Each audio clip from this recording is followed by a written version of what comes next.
Hello, everyone. Welcome to Study Hall. This is Aged Boomer, and I'm here with Troy Pacelli. Hey, how you doing? Hey, Boomer, what you sipping on? Water. Oh, that's boring. Yes, I know it's boring. Okay. Anyway, what were you sipping on today? I just got through with what they call it, a cinnamon toast crunch. It's rum chata and Fireball. It Oh, is yummy. I that sounds feel nice. great. Let me tell you. Do they have a Golden Grams version of that? I don't know, but I'll look into it. Maybe next week. Okay. I usually go with the Tom Collins, but I don't know if that's an old man's drink at this point. But That was my father's name, as a okay. matter of fact. I Oh, am that's not even right. joking about that. I My think we dad's talked name was about Tom that. Collins. I think Yep. you talked about it in one stream. Yeah, yeah. Interestingly, I've never actually had a Tom Collins, but my dad's name was Tom Collins. Yeah, they're not bad. Okay. Had it at a wedding once. It was the groom's choice, and I said, okay, I might be going with this from now on. Oh, we got a Yep. few people in the chat I'd like to say hi to. Casey Yep. Scott, hello. Brian Gilmartin, Melissa Harris, who I believe was first. Daniel Heron, welcome. Wolf 10 Media, Owen Lister. Okay, welcome everybody. And Hey, all. all right. Sure to hit that thumbs up if you can. Appreciate it. Yep, one of you Unless, hasn't hit that thumb yet. unless it tempts you to hit the thumbs down, then don't hit anything. Okay. No, hit the thumbs down too. It's all engagement, right? Oh, that's This is right. why That's right. I'll see a video that says something about Brie Larson's channel, and I'll tell Nanette about it. She goes, "I'm glad you told me about it because I'm not going to go give her any clicks." Hey, she said no negative comments. Oh, and of course I forgot Ma Pacelli. Yes, welcome to Net. Yep. I'm not. I don't think I'll get the high. Well, you said it to her directly before. I did. I said it. I did say it directly for the stream. So that's fair. Okay. Well, welcome everyone. We have quite a few topics to talk about tonight. They all seem to fall under one umbrella, though, don't they? The death of Hollywood. Now, I do love that you make these for me each week. These little what is it? Pics of Yeah. Staffler and Wardorf. Is that right? Yeah. Okay. And they're laughing, and I'm not really laughing if this is the case. I mean, in some ways, maybe they kind of deserve it, but it's not going to be good for anybody if this happens, I think. And I'm looking at them, and I'm looking, but I have a question mark. So maybe Hollywood can be saved, right? So let's back up and take a look at because this doesn't happen in a vacuum, right? It didn't just happen all of a sudden. We've had years of Hollywood putting out subpar films, and even the success stories have decided to self-destruct. I mean, look at the Marvel U. I mean, they could do no wrong. Even the worst Marvel films were still pretty good. And then they decided that they were going to go all woke, right? Wait a minute. This just in from Netter. Golden Grams, 3 parts rum chata, 1 part Goldschlager. So yes, there is a Golden Grams. She looked it up for you. That's awesome. I may have to. I may have to go out now and get some Goldschlager so I can try it next week. Okay. Hey, Leah plus size. Good to see you. Now, we were just talking about. Were you just talking about Marvel a minute ago? Yeah, and I was saying they could do no wrong, and then they decided, okay, we are now in a position that is so strong, we can do no wrong, we can do whatever we want. And to be honest, to be quite frank, Disney felt the same way about Star Wars from the inception. We can do no wrong. And look at what happened. We have learned, if we have not learned in the past couple decades in this country, there is no such thing as too big to fail. In fact, if you go with old wisdom, the bigger they are, the harder they fall. Pride goeth before the fall, right? Yes. And I think we're seeing that in Hollywood. We would be seeing that anyway. It was just taking longer. When you have a lot of money in your pocket, you can coast for a long time. However, I think what we're starting to see is, and we talked about this last week, Disney is carrying a lot of debt. They need to start being profitable. They cannot afford to F around. Yeah. Well, they have the parks closed. People aren't going out to the theaters. And then what happens? You got the Mulan thing, and then all the backlash that's coming out of that, and the egg on their face.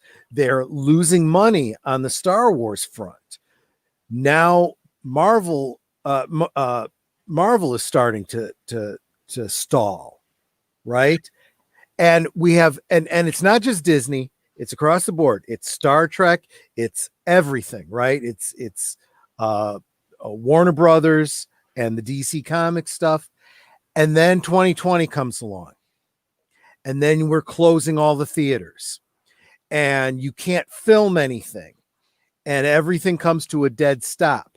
Remember what I said, if you got a bunch of money in your pocket, you can coast. If you're in debt up to your eyeballs, you cannot coast. Well, plus they recently bought 20th Century Fox Pictures. Exactly. With a lot of debt to do that. And then they had a lot of those movies tanked, like the last X-Men didn't do so hot. They're all failing. And then what was the big one? Now everyone was expecting the theaters are now going to open up and the sun will rise with Tenet. Yeah. And do you have any idea what the numbers were for Tenet? The last time I checked, they were 35 million, but I don't know if they've gotten better since then. 35 million is not good. No, I feel bad because that's a Christopher Nolan movie, and I mean, I do typically like a lot of his movies. I mean, I loved Interstellar. I loved. Did you see Interstellar? I did not. Okay, that was a good one. If you like space movies, sure. And it was wibbly wobbly, timey wimey kind of thing. It looked like it probably would have been kind of up my alley. I'm lukewarm on Nolan. And wasn't Matthew McConaughey the star in that? Yeah, you're not a fan of McConaughey. Not a big fan of Matthew McConaughey. My dad was afraid of him. He did not like him at all. I'm kind of indifferent to him. I mean, Nanette even says he's a little bit creepy, and I can kind of see that, you know. Yeah.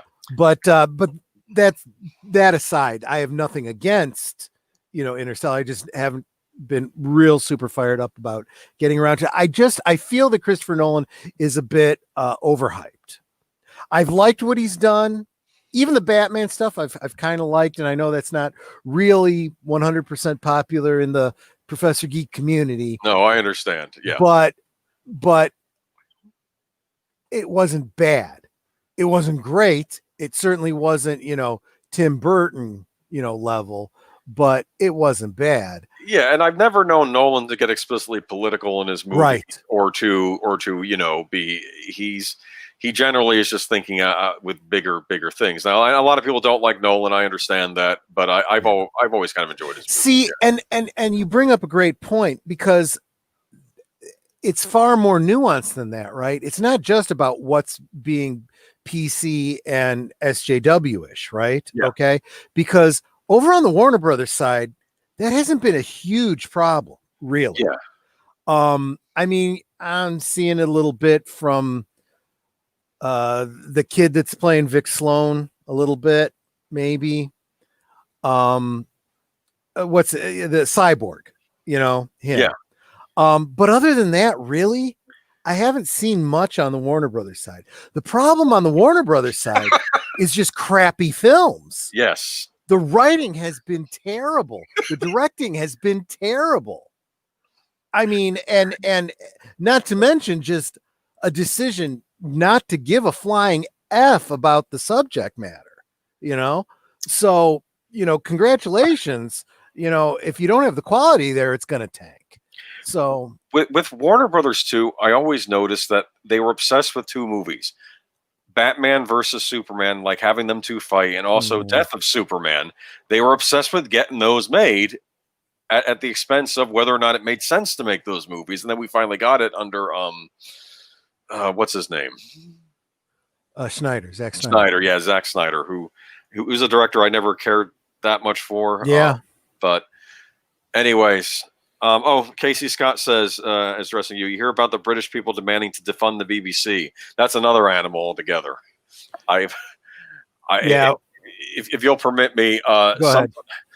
Like I noticed all these Japanese game studios are having Americans start contributing more creatively, and I'm almost wanting them not to do it because they're better on their own. But with the British, they never have us contribute, and I think we would benefit them. It's like the opposite, you know.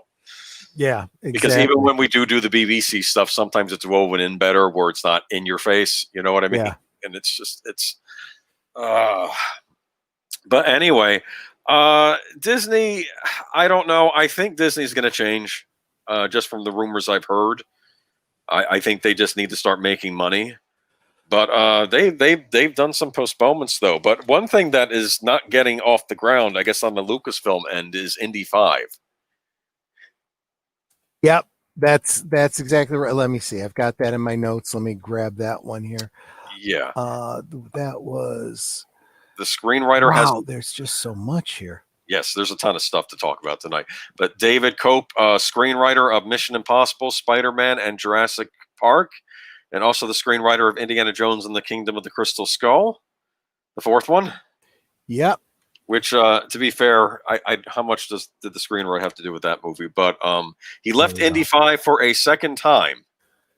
Yeah, and I'll be honest with you, I've looked into this a little bit, and the sources that I've been reading are saying, and I'm not even talking the regular sources. I'm not even talking like the Doomcock, Midnight's Edge, the usual ones that I go to. I'm talking about some of the bloggers are going, yeah, Kathleen Kennedy is still a problem over there. Keep in mind, Indiana Jones is still Lucasfilm. They say Steven Spielberg left, and you have Steven Spielberg willing to direct your movie. I think you would be kissing his butt to keep him, right? Yep. And I don't know why he left. I let's face it. All we know is third hand. We're trying to build an impression of what's going on about people we don't know working behind the scenes. But I got to be honest with you. From what we do know, the impression I'm getting is Kathleen Kennedy is the kind of person who goes, I have all the power now. You work for me, bitch. And Steven Spielberg goes, okay, bye. I don't work for you. I think this has been a big problem over at Lucasfilm all along. I kept hearing stories of all these fights with directors. Rogue One, didn't that go through a number of reshoots? Yep. I don't even know. There was another version of that movie we'll never see, but apparently it was completely different. I don't know if it was better or worse, but I know that, in the old days, Hollywood used to hire a director and they'd try and put faith that the director would know what he or she was doing. And if it did turn out well, then. Well, from what I've heard, and again, just like you said, we'll never know for sure. But from what I've heard, and it kind of makes some logical sense, I don't think the overall story was significantly different. It sounds like the reshoots were mostly to add that stuff at the end, with Vader and Leia and all of that. Everyone said that didn't need to be there. They were I remember hearing that. I mean, it's cool to see Vader again, but they thought it's like you're watching a movie. I think, what was it? Red Letter Media made a point. It was like you were watching a movie about the Civil War and you're on the Union side, right? And you're seeing it from their point of view. And then the movie ends with your heroes dying, and then it'd be like the end of Glory. And then some Confederate guy comes out and starts killing all of the the opposite soldiers. You know what I mean? And it's like, and people are cheering it on. I get that, but if you're going to draw that analogy, you should draw the analogy to Gettysburg and Gods and Generals. You have one movie that leads into another. Exactly. So you do expect there to be that bridging element. And that's what they were trying to do. I see. Yeah. They were trying to bridge it into episode 4. And I thought they did an okay job. I thought that it was rushed. And so Leia looks like, her face was drooping off. But I mean, a latter-day Carrie Fisher, that could have been very accurate. I don't know. What I didn't get? Say that. Well, you know what I didn't get about that? They just could have shot her from the back, and like someone goes and you see the rebel soldier go up and hand her the information. Then she says Hope, and you just see her from the back, but it's Carrie Fisher's voice. Yeah, that would have been just as effective, right? Yeah. It would have been, and it would have made sense, and everyone would have gone, yeah, I understand why you did that, but I think that Disney got cocky. They were like, look what we can do. Look what we did with Ant-Man, and look what we did with all these other movies, and look at what we did with Tarkin. We could do this with Leia too. Yeah, you needed to put the time and energy in, and you didn't. You know, it's got to be spot on, or don't do it at all. Yeah, that's what it comes down to. But we're not spot on yet. I mean, do you think? No, we are not. They did that with Tarkin too, and I don't know. Well, anyway, we had that conversation a few weeks ago when I was. Yeah, I felt like they could have gotten away with Tarkin. If that was all it was, I'd have been like, yeah, that's pretty cool. But since he was mostly in shadow and stuff. Or just get a different actor to play him. I mean, the guy that played Krennic was a good evil British actor. Just have him, a British actor playing an evil guy. Okay, but this is why I'm willing to give them a pass on Tarkin, because I felt like we didn't get enough. We hardly got any Tarkin in the prequels. We got one little cameo at the very end of Revenge. At the very end, and it was like he didn't look enough like Tarkin for anyone to be absolutely certain it was Tarkin, you know. So it was a big letdown. But that being said, look at Mon Mothma in that, cast by a completely different actress, and it was like, oh my goodness. That's what I mean. Yeah. Like even Ewan McGregor, when he gets the beard on, he's looking more and more like Alec Guinness, you know, or like Alec Guinness. And yeah, you have a good point. You can pick different actors, yeah. But I know maybe they thought Peter Cushing was you can't really replace him. Maybe that's that's the problem when you replace Mon Mothma. If you figure Mon Mothma was probably a good. She was almost 10 years younger in Rogue One than she would have been in Return of the Jedi. Right. No. I take that back. It would have been more than that. No, because it goes right up to episode 4. So we are probably talking about 5 to 10 years. Yeah. Whereas Ewan McGregor, we're talking 20 some years difference. Yeah. Right. Yeah. But Tarkin has to look exactly like he does in episode 4. That's the difference. So that is why I do tend to give them a little bit more latitude on that one.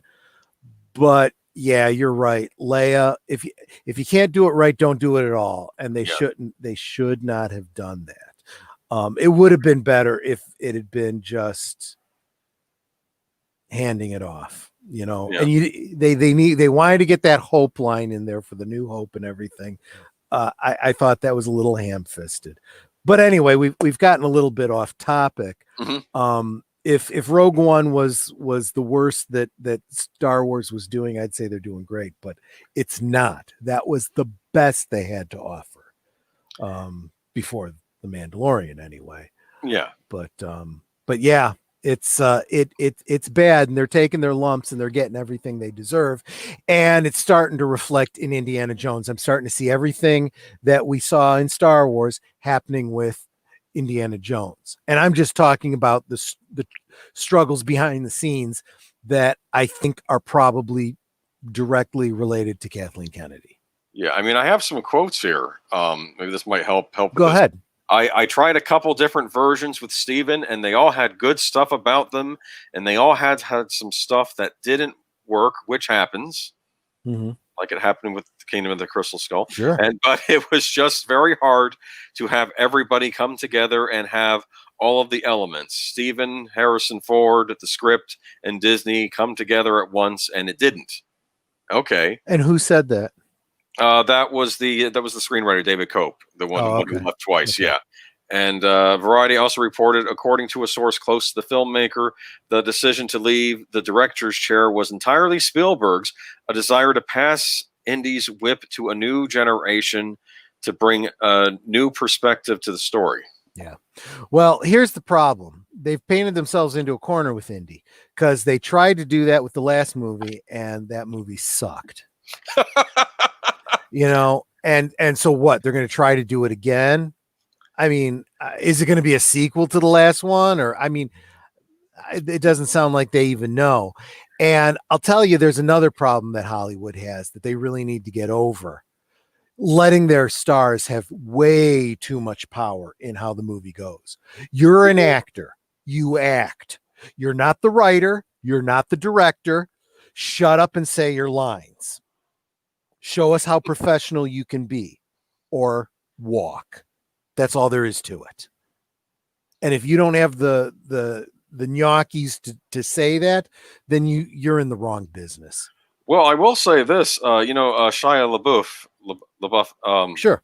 whatever you say. The Indiana Jones Jr. Yeah. Yeah, he talked trash about Indy 4 after it came out, and Spielberg just said he's never showing up in another Indiana Jones movie after Yeah, that. no problem. You recast him. That's easy enough.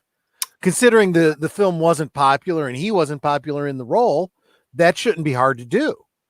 I mean, I don't know if I mentioned this on Daniel Heron's stream at all, but I was bringing up a point that what I would have done is I don't think I would have bothered having Harrison Ford come back because he's getting a little long in the tooth, right? Yeah. Okay, and he's also very expensive, right? True. Okay, and this may be a bad idea, so we'll see what I know. But I was thinking, have it be about his son when his son is much older, and maybe cast Hugh Jackman in the part of like as Indy or as the son. As the son, okay, maybe. Yeah. And I don't know because I was thinking, who would I get to cast as Indy? And I don't know. And I was thinking, well, Hugh Jackman, he's kind of a stalwart. People like him. Yeah. I don't know though. But again, this may not be a great idea. So here's the problem you start running into. Mm-hmm. If you want to keep pushing the date and pushing it, you kind of saw it with Crystal Skull, right? You're getting into the 50s now, and you have a very different dynamic. Okay. 40s Indy with Nazis and whatnot. That's a specific setting. Okay.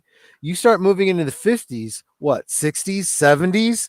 Can you see, disco Indy? I can't, I mean, the setting is as much a character as the characters. So you think maybe even with King of the Crystal Skull, setting it in the 50s was what hurt that movie too? Maybe I don't know. It was at least part of it. Yeah, I think that, and I think kind of a weak execution of the Russians.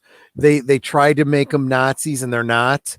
If you want to do more Indiana Jones, there's nothing that says you can't keep them set in the 40s. And as you said, cast another actor. So cast another actor. Just like James Bond. You can do it with James Bond. You can do it with stinking Indiana Jones. Like Leia plus size makeup. What about Chris Pratt as Indy?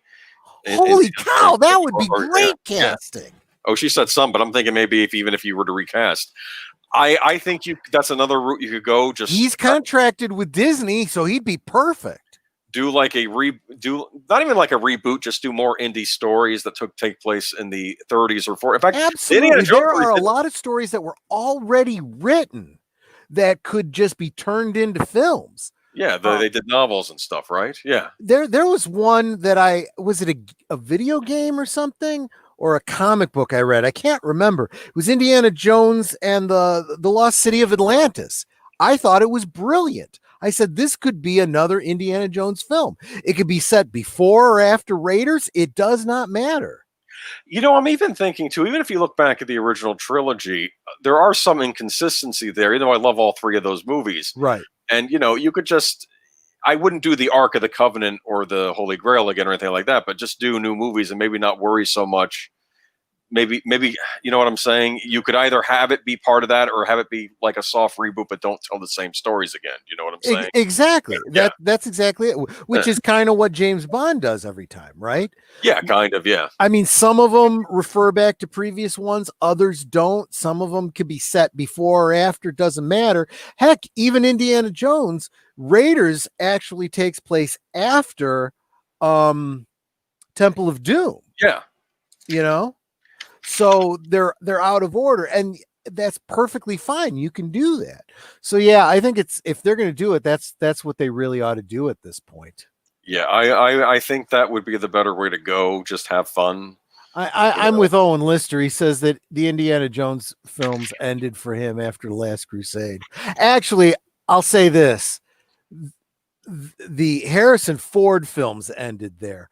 Then we jump ahead to the new Indiana Jones Chronicles, the TV series from when I was a kid. That was like a prequel. That was like when he was younger, right? It was kind of both because his book ended with a very old Indiana Jones, like in the 80s. Yes. I was about to say, if they're going to have Indy again, are they going to show him lose the eye? Oh, that would be You brilliant. know? That would be an awesome tip of the hat, right? Because and not have it be stupid like what they did with with Nick Fury. Okay. Oh God, You yeah, know, have him right. eat something. Okay, yeah. I don't know though, but I'm just trying to think. They mentioned Chris Pratt. He might be good. I have some trolling questions written down. How expensive is Harrison Ford? Can you Yep. have an indie without Spielberg? Yes, I think so. I think Spielberg, like Lucas, were very talented. I'm sure they still are, but I think they've gotten kind of full of themselves. And I think there's some young writers out there, writers and directors that were fans of their work that at this point might actually do a better job. Give Yeah, some new talent a chance. yeah, but J.J. Abrams was a fan of their work, and we see how that turned out. But No. You can't. He cannot go around saying I'm a fan of, and then do what he does. He says that, but he's not. You know, that's like Chris Chibnall saying that he was a Doctor Who fan. Screw you, chin balls. No, I don't buy that in the slightest. not to get us too off track, if you ever look when there's a interview where they're like in the 80s when they're saying Doctor Who has fallen off track, so we have some fans that are very angry about Doctor Who, and you have a young Chris Chibnall yelling at Pip and Jane Baker, or I think that's what they were, the two writers of two of the Yeah. writers of the show. I was like, I wish we had those two writers now. That's what I was saying. Right. But anyway, we'll do Doctor Who another time. I'm sure there'll be plenty of nonsense going on with that. But does Hollywood have a leading man problem? That's another question I have. What do we think? Well, you kind of already know where I already stand on this. By always deciding to give so much power to your the star power. You know, I'm the big name, so I can dictate, this, that, and the other. And, I got to get this much screen time, and I don't have to wear a helmet, and I get paid this much, and you got to have only red M&Ms in a bowl for me in the green room. And, I mean, screw you, dude. You're already making a butt ton of money. You're moderately talented at best. You're phoning it in. Really all you are is a face. As the CG gets better and better, your face doesn't even matter that much anymore.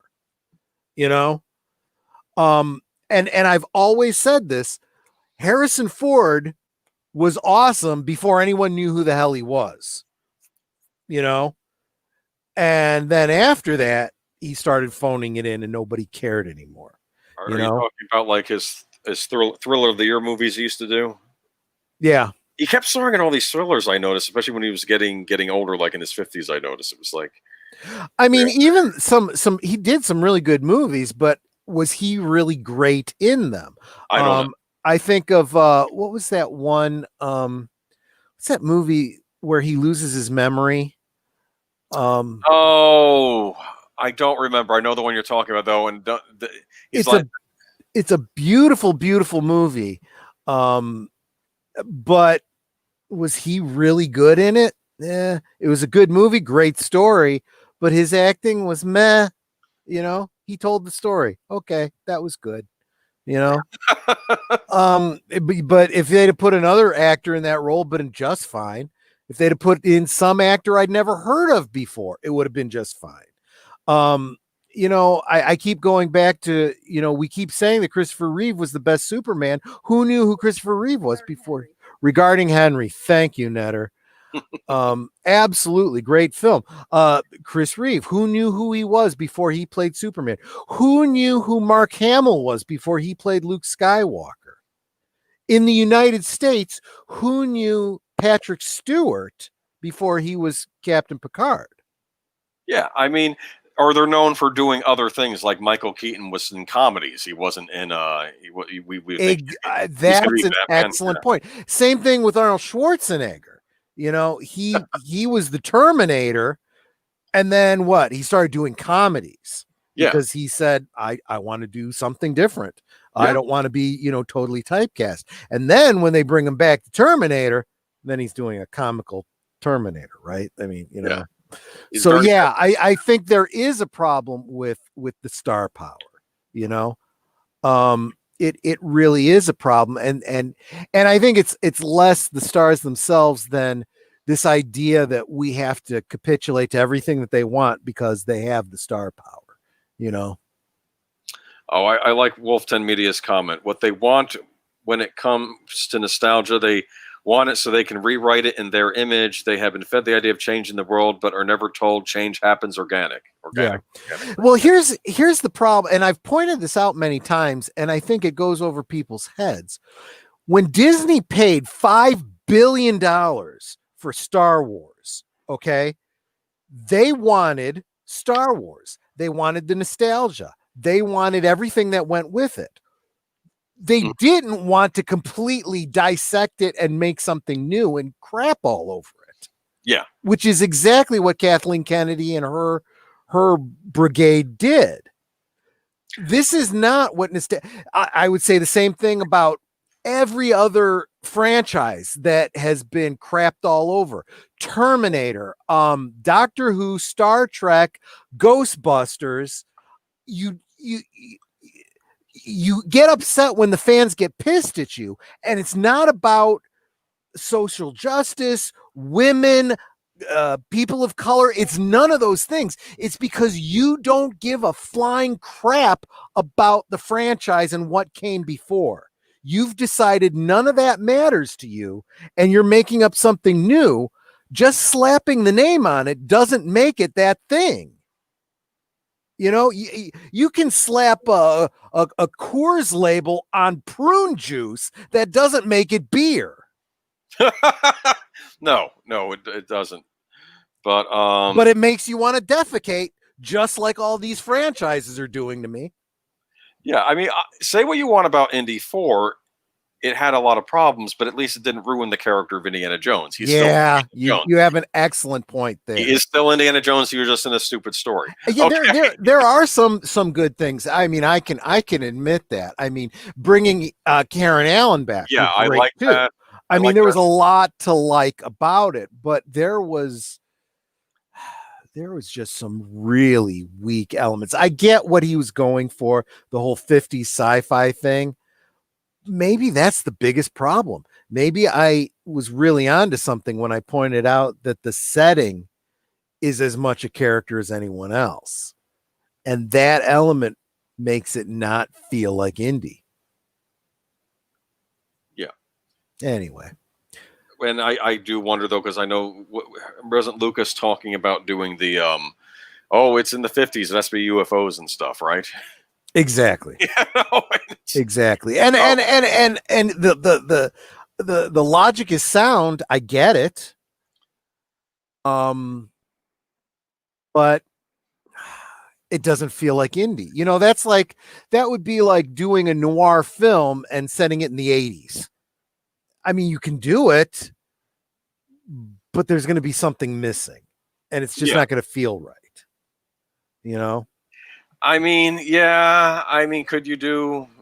I think any genre can be reinvented in a different decade, but it's going to have a different flavor to it. You know what I mean? There's that word I don't like, genre. I just said. Oh, speaking of which, Sound Engraver's in the chat. Hello, Sound Engraver. Oh, hey, Sound Engraver. Oh, I got to watch my language. Okay, well, he says, what's up? She says, what's up? And she mentioned on Daniel Heron's stream, I wanted to bring up that she's never seen any of the Indiana Jones movies. There are only 3 Indiana Jones films. She has to watch the Marvel first. I said, Marvel's like 20. Indiana Jones is just 3. Yeah. Or if you count the one that you probably... Indiana Jones you can watch in a weekend because there's only 3 of them. There is only 3 Indiana Jones films. If anyone tells you there are 4, they're lying. They are wrong. I told her they were the sisters. It's the sister series of the Star Wars trilogy, the original. Kinda. Yeah. Yeah, kinda. I even remember getting my Bantha tracks, the Gatefold magazine from the Star Wars fan club, and there was every now and again there'd be an article about Indiana Jones. You could get, your Star Wars memorabilia, but they also had Indy's fedora and jacket and stuff that you could buy mail order and stuff. Yeah. Yeah. But anyway, so Indiana Jones. Yeah, that's sad. What else we got going? So we were talking about, if you don't mind me going on to another Go right ahead. tangentially related topic, I we think were talking about Disney and the MCU. Mm-hmm. You saw that Black Widow has been delayed.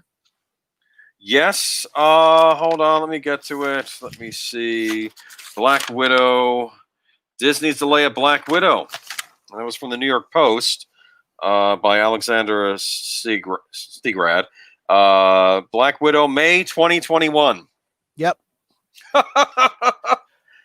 The article I just posted our source because I always like to post our sources. Mm-hmm. And Sound Engraver, when I say there's 3, it has nothing to do with crystal skulls. Okay, that's a fake.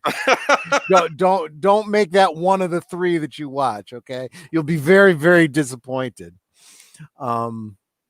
But yeah, so the article that I just posted, because I like to post our sources, is talking about the name on the article, which I find quite interesting. Why Disney's delay of Black Widow means doomsday for Hollywood. And this was after we had started saying that it looks like our main topic is going to be the downfall of Hollywood Right. and the entertainment industry. Mm-hmm. The fact that another outlet was saying it, kind of, because we started with television, then we started seeing articles about movies too. Remember? Yeah. But it's like I said, both TV and movies have been so besodden, in the past, I don't know, 5 to 10 years. It's just been, some of them have just been going downhill, and the numbers have been dropping, and the revenue has been falling out from under them.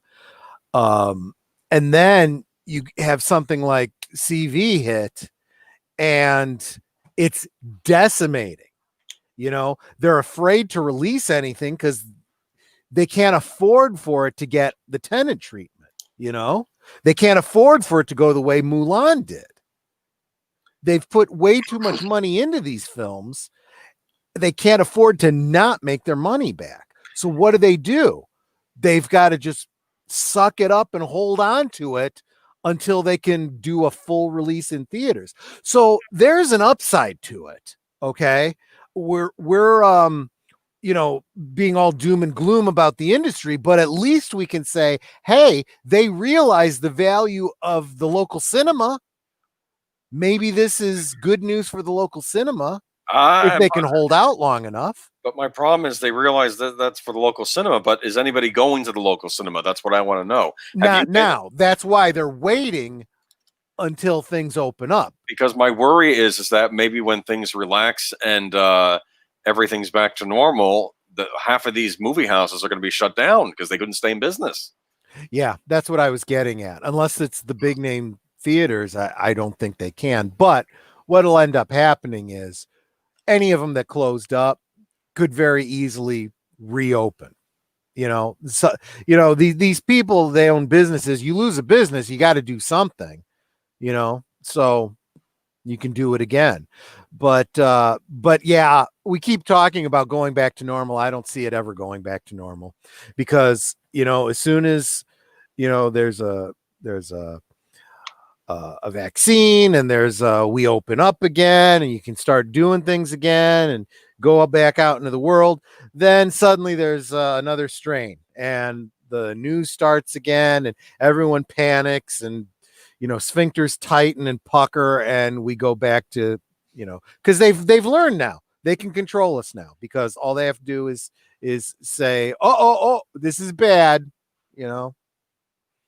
Yeah, I mean, I don't know. I mean, Brian Gilmartin makes a point. I kind of remember a YouTuber called B.A. Thompsonator, who opined years ago that Hollywood dying would be good for films since the industry would become less centralized that way.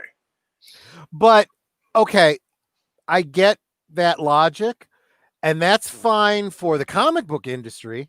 That's a different topic, but that's definitely happening with the comic book industry. Marvel and DC are dying, but that doesn't mean comic books are dying. That just means independents are taking over and putting out way better stuff. And that's going to be where the shift is. I can't see Hollywood doing that. I can't see, what independent films, are people going to be flocking to? You know, how could you ever even created Star Wars outside of the Hollywood industry? You know, I mean, yeah, George Lucas was low budget, but he still needed 20th Century Fox to do it. Well, you still do get movies being made independently, but just distributed by Hollywood, like those like well the Resident Evil movies. Some people may not like those, but those were not made by Hollywood. They're put out by Hollywood. They're basically made independently and then purchased. They have big budgets. A lot of them, but they're not made by Hollywood. The Kingsman series, that's another one that's not actually made by Hollywood. It's just distributed. Like an independent guy will go out and make it, and they know 20th Century Fox will like it, and they'll buy it from them, and that's how they'll make the money. You understand? Yeah, yeah. But I do worry though, is that my point about this is though I think that Hollywood has never necessarily. I mean, they've always been the big name when it comes to movies, but they've never been the only ones making movies. I mean, geez, if you go back to like the '60s, you had the Italians put out movies internationally, the British put out movies internationally, and then you'd have American studios pick them up. And I just worry though, because I know that both kind of at least the Italian and British film industries, they took a big hit in I think the British in the '70s and the Italian in the '80s. And I mean, maybe Brian Gilmartin is right, but I just don't see it happening right now. I don't see any big dollar people going, you know what? I'm going to set up a movie studio in Nevada or,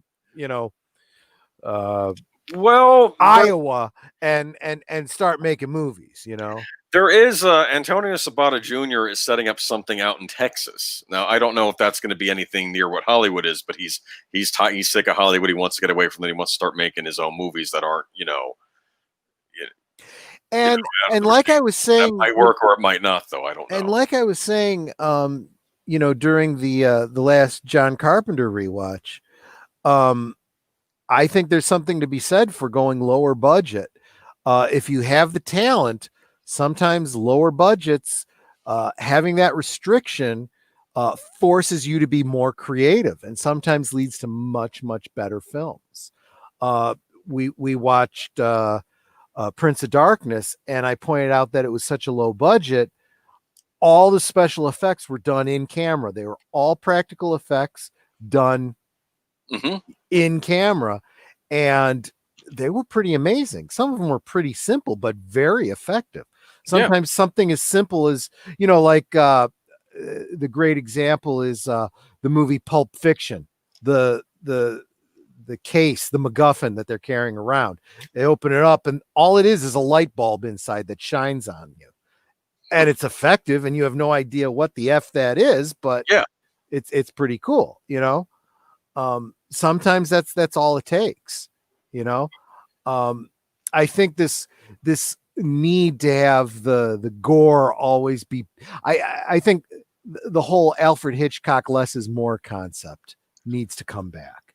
And when you start spending less money to make a movie, you have that much more profit on the back end. If you spend millions and millions of dollars to make the movie, now you have to hit 1 billion just to, be a blockbuster. Yeah. Whereas if you spend less than $1 million and you make 3 million, boom, you've already, hit your profit margin. And when you hit 1 billion, oh my gosh, you're just swimming in gravy. Wasn't that the complaint about Rise of Skywalker? The fact that even though it looked like it was making a profit, it really wasn't compared to what it cost to make. Yeah. I mean, and the biggest problem there is we're not only talking big budgets, we're talking big budgets on top of waste. They actually made 5 movies. If you really want to dig into it with all the reshoots. So brilliant. Now you're lucky to break even. You're being sarcastic, right? No, I'm not. Okay. But they basically made 5 movies with all the different edits and re-edits and no, but you just said brilliant. Now you're breaking even. Oh yeah, that's Okay, sarcasm. Yeah, yeah. that's sarcasm. I'm Yeah, sorry. yeah, it was okay. It's just no, I know because I don't know. Wasn't there like a Lucas cut, a Kathleen Kennedy cut, an Abrams cut, Yep. maybe some other cuts. I don't know. It's just um, I'm going to tell you though, Disney though, Black Widow May 2021, Steven Spielberg's West Side Story December 2021. Are they releasing anything else next year, or are they waiting and seeing? I don't know. I can't think of anything else off the top of my head that's coming out. Because I know that West Side Story that was a holdover from 20th Century Fox. He was making that. I think that's one of the projects they kept going after. And they've got to be having some trepidation about that, because they're going, okay, so we're gonna do a musical based on a Broadway musical, and this last one that came out was Cats. Yeah. Okay, that's got to fill them with a little bit of concern. It seemed like the issue with Cats, though, just from what you're describing, I don't know if the rest of the movie was bad, was that they just didn't spend the time to do the effects right, and they just should have waited to release it. If that's all it was, they probably could have gotten away with it. There were bigger problems too. Okay. I didn't. To put it in terms, I think that our whole audience is going to understand. It's not in principle terribly different than all of our other genre films that are remaking and making in their own image, and ignoring what went before. Okay, if you're going to do West Side Story, if you're going to do Les Miserables, Phantom of the Opera, or Cats, you've got to remember that those plays have already been done on stage. They already have a fan base. If you radically remake it, you run the risk of alienating everyone that would have been interested in it in the first place. And that's kind of what happened with Cats. Cats is a fairly, there isn't a lot of story to it. It's a bunch of poems strung together with barely a thread of story. Okay. Mm-hmm. And you're just supposed to go and watch the people dance dressed as cats, sing the songs, yay. And then you cry at the end with, memory. But they completely changed the tone of the song Memory. Yes, she's a great singer, but she's, not singing the song as written, in my opinion. I'm sorry. What's her name? The little blonde girl that Taylor Swift. Taylor Swift. Yeah. Oh my God, she did not play that character. Let me just no. I don't know. So, I hear there's a thing that she's that she doesn't, that singing is not necessarily her specialty when it comes to this. Okay. No, absolutely not. And one of these after the new year, I'm going to do a rewatch of the Hugh Jackman Les Miserables. Hopefully with sound engraver. If you're still in the audience, I hope you're still up for that. That'd be a good one. It there were some things I really, really loved about it. There were some things I really, really hated. Same guy that did Cats, by the way, Les Miserables. And he made some serious mistakes with Les Miserables, and he made them worse with Cats. So yeah, that was a long way, going all the way around the world, coming back to West Side Story. If I was Disney, I'd be very, very concerned about that. I think the only thing that it's got going for it is it was pretty much already made by the time 20th Century Fox was bought out by Disney. Is that right? What was bought out? When 20th Century Fox was bought out by Disney, yes, they already pretty much had that in the bag, right? I think so. Yeah. I mean, that's why the last X-Men film came out. It was already done. We may as well release it. If it makes $1, that's $1 more than we had, I think is the thought, Yeah. And it's Spielberg. I think you want to keep him happy, especially if they're already into production on it. Right. I don't know. If they really wanted to keep him happy, we wouldn't be having the problems we're having with Indiana Probably Jones. Not. No. Right. I think they're all bass backwards when it comes down to this stuff. I want to make a point to Wolf 10 Media makes. Age of Boomer, Cats was a mistake, period. Who has heard of it generally? I mean, universally. I will say this. Back in the 80s, Cats was the biggest thing ever. Granted, I come from the Northeast. I mean, I come from a part of New Jersey that was part of the New York metropolitan area. So, right. I mean, Cats was, of course, huge there because of New York City. But Cats was a big deal in the 80s, and I think they kept talking about making a movie out of it forever. And then they finally did. I mean, some people didn't understand why it wasn't like an animated movie or even, I don't know. But I heard mentioned that, I think I heard mention a while ago that they were going to do it as an animated feature, but then that didn't come to pass. But yeah, but I mean, and I was, Chicago. I did some professional theater when I was younger. Oh, cool. Yeah, I of course, theater in high school and everything. I really got into that was the Andrew Lloyd Webber era. So I totally got into all of that. Didn't get to see Cats live, but I did get to see the what was it the 98 stage film that they did of it with Elaine Page. Oh, that's the other thing. Elaine Page pretty much set the benchmark for memory. Mm-hmm. And those are some pretty big shoes to fill. Yeah. But also the costumes that they wore. Oh, for a high school boy in the 80s, and those girls were wow. Yeah, I didn't see it in New York, but I did see a performance in Florida when they came to one of our bigger outfits down here. We did see Cats, and it was impressive. Yeah. Right. This was back in the 90s though, but this was in the 80s. But yeah. But yeah, that was wow. So then you go and do what they did. You got to expect, and I'm just afraid of what's going to happen with West Side Story. That's also classic. Yeah. And especially these days, if they, it's written about characters of specific nationalities, shall we say? Yeah. And if you go messing with that. Just don't. We'll see what happens. Yeah. But Owen Lister made a point that he didn't think that that some movies do need a bigger budget. He didn't think that lowering them is necessarily the answer. But I'm going to say something to that. If this box office doesn't kick up, if people aren't starting to go to movies like they used to, these budgets are going to have to fall. I mean, I don't know if you're old enough to remember. Well, you are old enough, Troy. But remember Titanic when that came out? Yeah. Mm-hmm. Everyone was terrified. They said, James Cameron, you've lost your mind.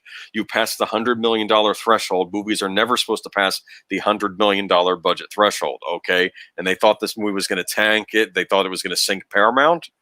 I remembered this. And then the movie came out, and it was like a phenomenon. I couldn't get in the first time I went to the theater to go see it. I was like, there was like a line. And I'm like, oh, okay, I'm not seeing this tonight.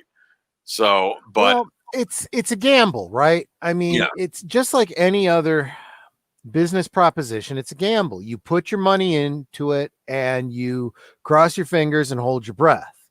But the more you put into it, the bigger the risk. Yeah.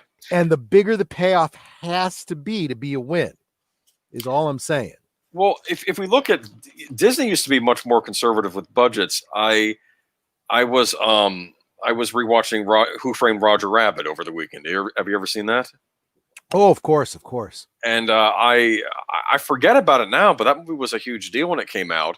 And it had originally a $40 million budget, and it was going into the 50s.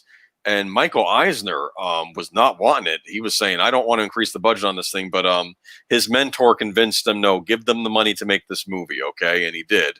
Yeah. Who was it, Epstein? No, not Epstein. Never mind. That's a different. I'm no, sorry. I don't recall. But yeah, that's what it comes down to. You always have to have somebody with the money who's willing to take the risk. And either it does well or it doesn't. And here's the other thing too. Even when a movie doesn't do well initially, I've seen so many films that are, considered flops by Hollywood standards, that in the years and decades to come, they become huge successes in secondary markets, home video and so forth. Yeah. Because sometimes but those situations I usually blame on marketing, right? Yeah. Obviously it was a good product, it just wasn't marketed right. There are so many films that I've seen so far after the fact, and I go, this is totally not what I was expecting. Well, if it's not what I was expecting, then the marketing team did a poor job of communicating to me what it was about, right? I think that was the problem with Scott Pilgrim. I thought the first trailer for that was terrible. It didn't really, that wasn't the movie at all, that what I saw in the theaters. And I don't know what happened with Alita Battle Angel. Of course, I don't think it did terrible box office over here, but I do think what that was, I think it was the Disney-owned press that was attacking it and saying it wasn't going to do good box office, and nobody went to see it. They pretty much shot themselves in the foot with that one. Because now they literally went up against themselves and they backed the wrong horse, because Captain Marvel, yeah, they threw everything into Captain Marvel, and Captain Marvel has, it's what was that movie? Quit trying to make fetch happen. It's never going to happen. Quit trying to make Captain Marvel happen. It's never going to happen. I don't care how much you hype it. I don't care how much your people walking in lockstep are trying to make it happen. The general public is not buying it. Mean Girls. Thank you. Yes. Yeah. But I know the article did go on to say that some of them are behind the video on demand thing, like Trolls World Tour went for video on demand for $19.99, and I think that did all right. But I think which one did? Trolls World Tour was a sequel to the movie Trolls. It was a CG animated family movie. Sure. And I think that one maybe didn't have as big a budget as some of these others, but for stuff like Mulan, $29.99 on top of the subscription, I think a lot of people thought that was too much.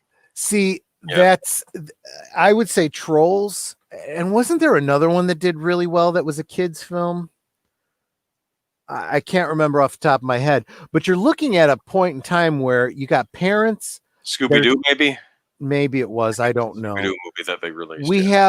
We have parents stuck at home with kids that are stuck at home. They need to keep them entertained.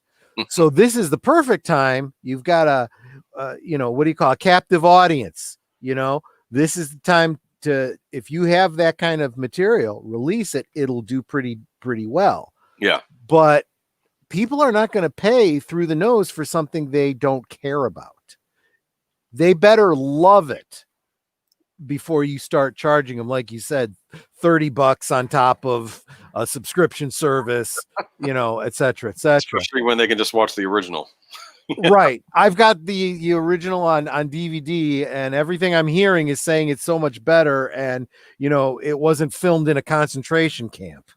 Oh, yeah, that was an unfortunate bit of press. Yeah. But another issue they have is, I think Middle America's open, but the coasts are shut down, and I think they get a lot of box office money from the coast.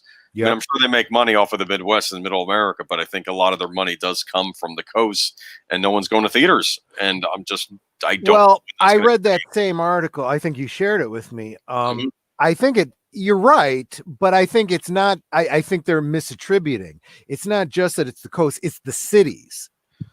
They don't have the cities. Yeah. And that's where because I would say the same is true in Chicago. I would say it's a lot of other places, even in the Midwest. Yeah. But that's the problem when you have a big chunk of your audience that can't get out to the theaters. What are you supposed to do? I mean, it's a hard sell.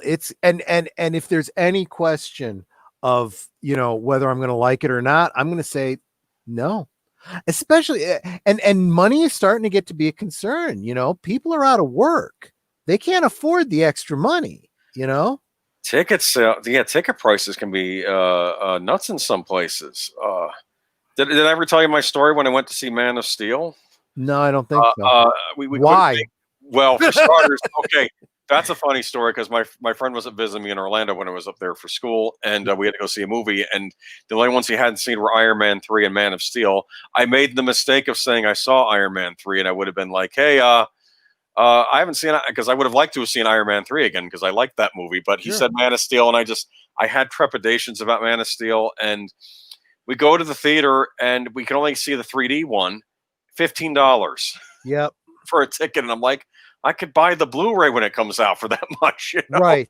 Exactly. And it was a miserable. It was It's not a getting fun to, yeah, experience. those kinds of things are getting to be a hard sell. At least when I go to a theater to see something, I'm paying for the theater experience, you know.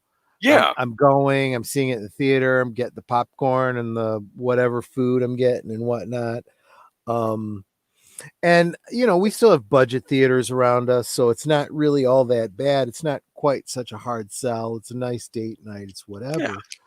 Um, although what I really loved, and I wish I was hoping that this whole CV thing would be a great jumping off point for it.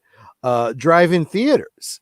I used to love going to the drive-in theaters. We had one that closed up by us, and we were hoping they'd reopen again because of what was happening. They just couldn't get the capital together to open this year.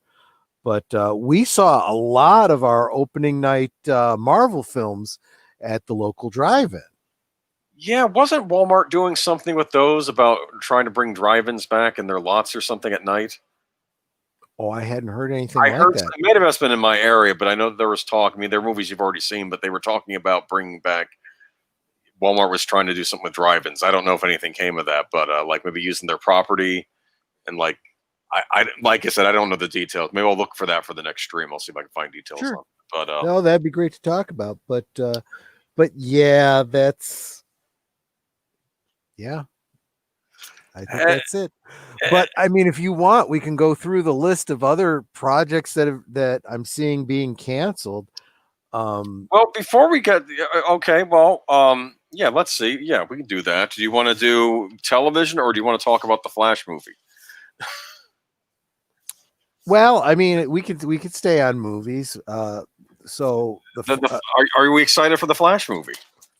I have not been excited for a DC film since Snyder started. I, Um, in fact, this was one of these articles I think I told myself save to the end of the stream so you don't have to talk too much about it. And here I am talking about it in the middle. Okay, right. Flash movie. He'll visit multiple worlds. Am I getting that right? Yeah. Cameos by Tom Welling and Nick Cage as Superman. Yeah. Am I Yeah. So in other words, there's talk about the Nick Cage Superman from that Superman movie that he was going to be in that didn't happen.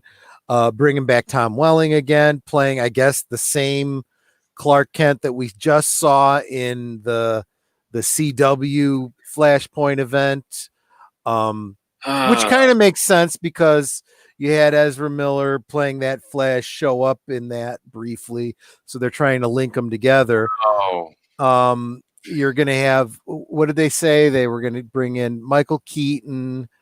George Clooney's Batman. Will he show up? I don't know. Do I want to see that again?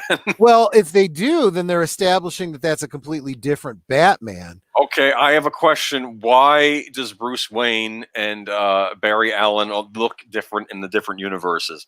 Did they explain that No, on the show? no, they did not. Okay, this doesn't make. Because you also had, Does your mind construct yourself looking like someone else? Otherwise, there'll be a paradox. yeah, Okay, it's another one of those. They just don't think it through. They just effing do it, and they don't put in the work to dot the I's and cross the T's.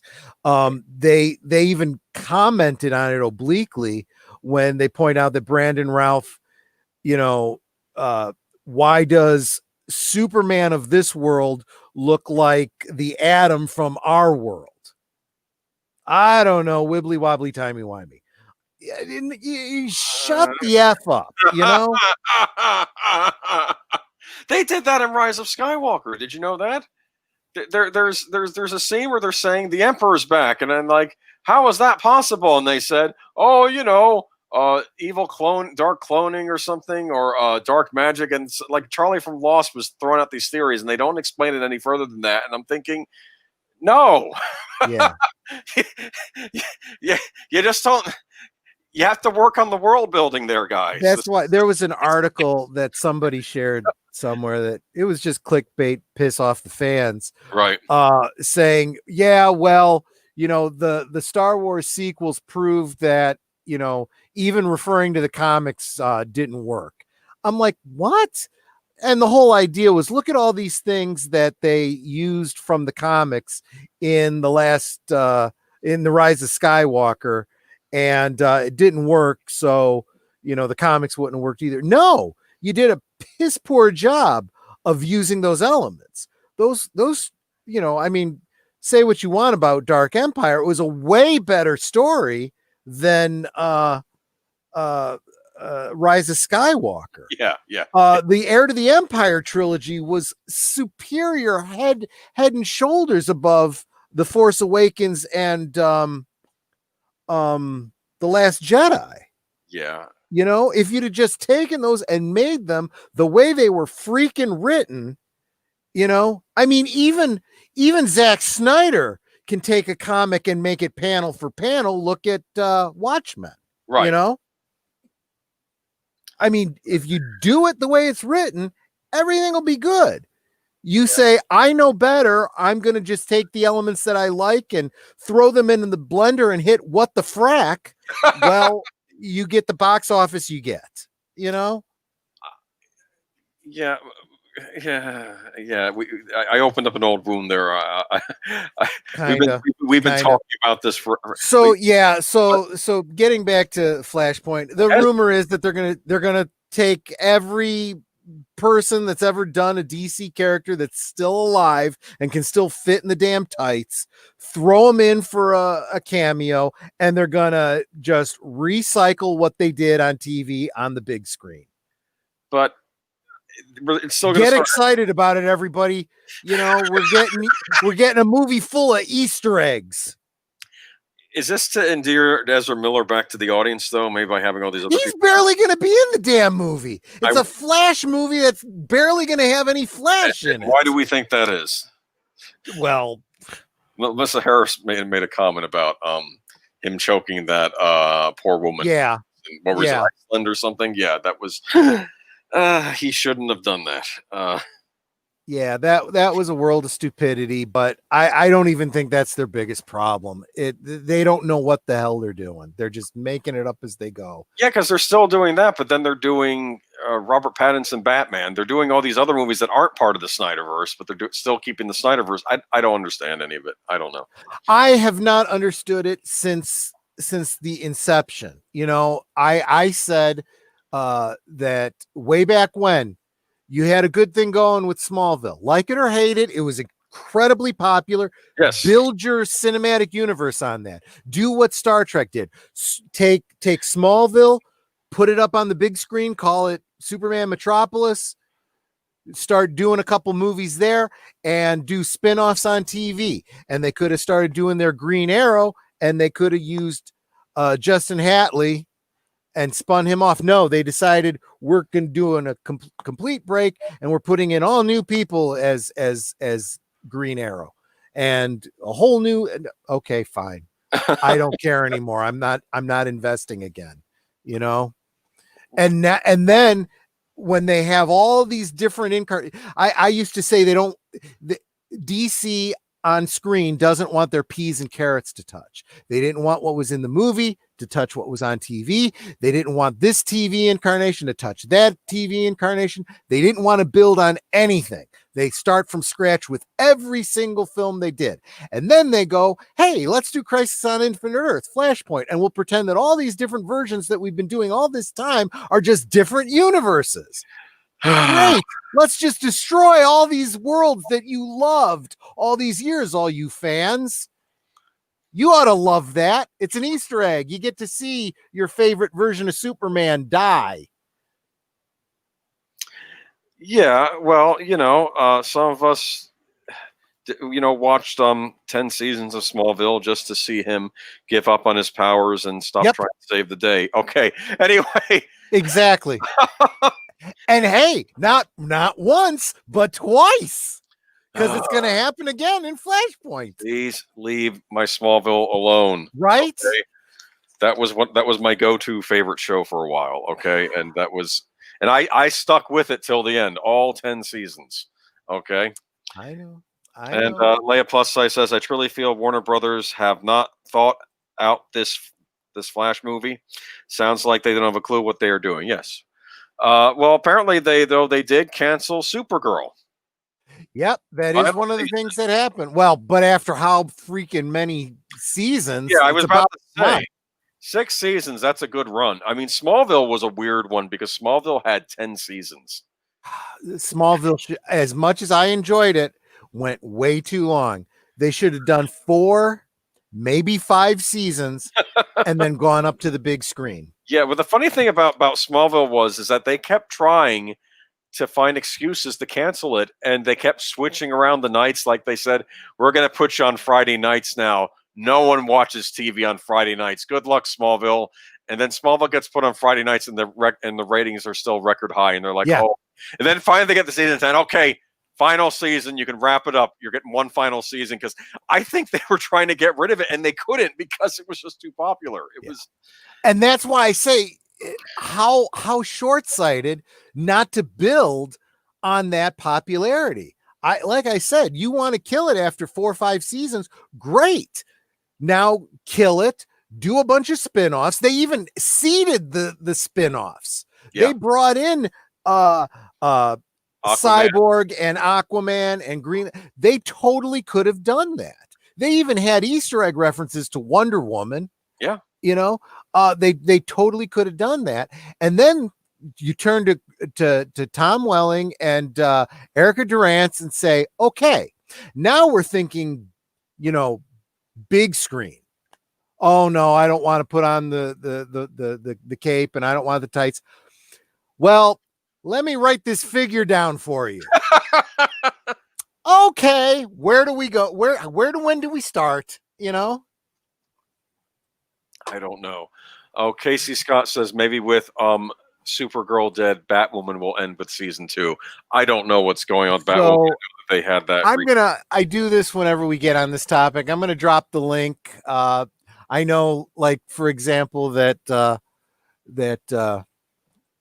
Leia Plus Size has joined us over there on the group, Fixing the DC Cinematic Universe, where all these, ideas that I've suggested, we kind of brainstorm over there, and we imagine a world where Smallville actually did go for 5 seasons, then spin up to the big screen. As long as you have Eric Durance as Lois Lane. Right. She was my favorite Lois Lane. Out of all the Lois Lanes, she's my favorite. She was great. Yes. I mean, I don't know if I'd say she was my favorite. I mean, I certainly would not want to undersell Margot Kidder or Terry Hatcher. Noel Neal, for crying out loud. Well, let me tell you something. Noel Neal, met her in person. She was such a sweetheart. Oh, cool. They don't make them like that anymore, my friends. No. Let me tell you. But yeah, that's the other sad thing. I've seen what they've done with this new Batwoman. This is just for crying out loud. Well, I'm sure there'll be plenty of videos about it online. I don't know how network television can justify it. I mean, the first season did so poorly. The numbers were terrible. I mean, this isn't even me expressing an opinion about the show. This is just the flat numbers. How does it get signed for a second season? And now the outcry, look, you can say what you want about people being ists and phobes and whatnot, but nobody liked the first season. Why would they like this new season any better when you've recast it this way? Yeah, but you know what it is? That's the CW. The CW operates under its own rules, because I think another network, because notice Supergirl didn't start out as a CW show. That was what, on ABC or NBC? It was on one of the other networks, and then Yeah. they didn't want it, and they got kicked over to the CW. I think it wasn't it CBS? It was CBS. It was some other channel, and the regular networks they would have canceled that a while ago. So I think CW is its own animal. Maybe they figure that their demographic doesn't need. Well, the problem is that the CW shows are even less concerned about the comic books and their stories than the movies are. That's the problem. They take a character and they go, that character would be great. Now let's kill her off and we'll put in someone of a different race that never existed in the comics and go. Do your own thing. Make it up as you go. Okay, well, this doesn't even look like anything from the comics anymore. I mean, I don't know. Yeah, they do go in their own route. Do you think this? A lot of people don't think that this is supposed to make room for Superman and Lois Lane show. What do you think, Superman and Lois? Don't care. I mean, that's just where I am with it. I didn't care for the. But you finally get to see Superman on a series again. We finally get to see him completely emasculated. That's just wonderful. You think she's going to yell I at would him? rather them not do it at all. I really apologize. Would. You know what I don't get? They had a Lois and Clark series, but it didn't go that route. Everybody now that's what I want to see. We were left on a cliffhanger at the end of Lois and Clark. I want to see that story, how that turned out. Although I don't want to say that too loud, because if Warner Brothers decides, okay, we'll show you what happened to him, and then we'll kill him off in another crisis. Like some punk just stabs Dean Cain Superman in the heart and he dies there, Yeah, exactly. I mean, that was, as that whole crisis thing was happening, I was starting to go, okay, well, good. We get to see, and they didn't do anything with Dean Cain and Terry Hatcher, because I'd been like, well, that would be kind of cool, to see. Maybe they'll make. All it took was a small Easter egg. You find out that they raised that kid as their own. A line or two to let you know basically what happened, and the fans would be all happy with it. But then, of course, they'd have been wiped away by the Anti-Monitor. Their universe would be destroyed, and congratulations, another fandom bites the dust. So, well, I don't know. Do you think there is any hope for the CW shows at all, or do you think it's just? I didn't think there was hope for the CW shows from the onset. Everything that comes out from them, I have less and less hope for them. They were threatening to do Dark Shadows once. Oh gosh.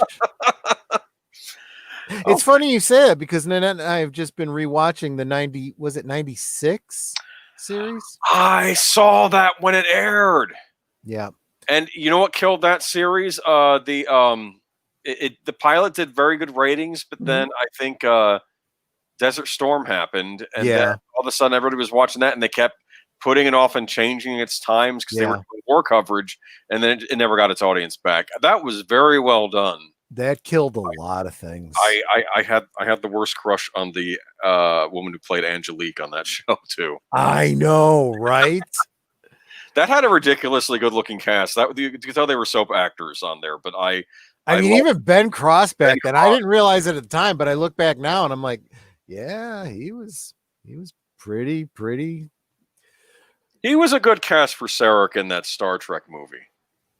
Remember? I agree. I thought he was a good. I mean, I didn't even hate the first Abrams Star Trek movie. It wasn't perfect, but I didn't hate it or anything. Actually, since we're talking, want me to jump to Star Trek now? We could. Why not? The fact that they say that we had a report come out this week, right? We have dueling reports, right? So on the one hand, I'm going to drop my source here that says Star Trek 4 is officially canceled. Paramount is no longer making Star Trek movies. Okay. And then we got this source. Let me drop this one in there that says, no, that's a bunch of BS. Paramount Pictures has not canceled any of the upcoming movies said to be in the works. Okay. Go ahead. I know you said what your take was. Go ahead. Okay, yeah, my take was with Paramount is that they're lying. Yep, that would be my take too. In fact, I can back it up with more than a gut feeling. How long have they been talking about a Star Trek 4, Tarantino track, something else? They keep Yeah, talking about it, and then it never happens. And it's in the well, works. they But keep in mind what Hollywood means when they mean it's in the works. They're trying to get funding, and they're trying to write a script. I thought it was some.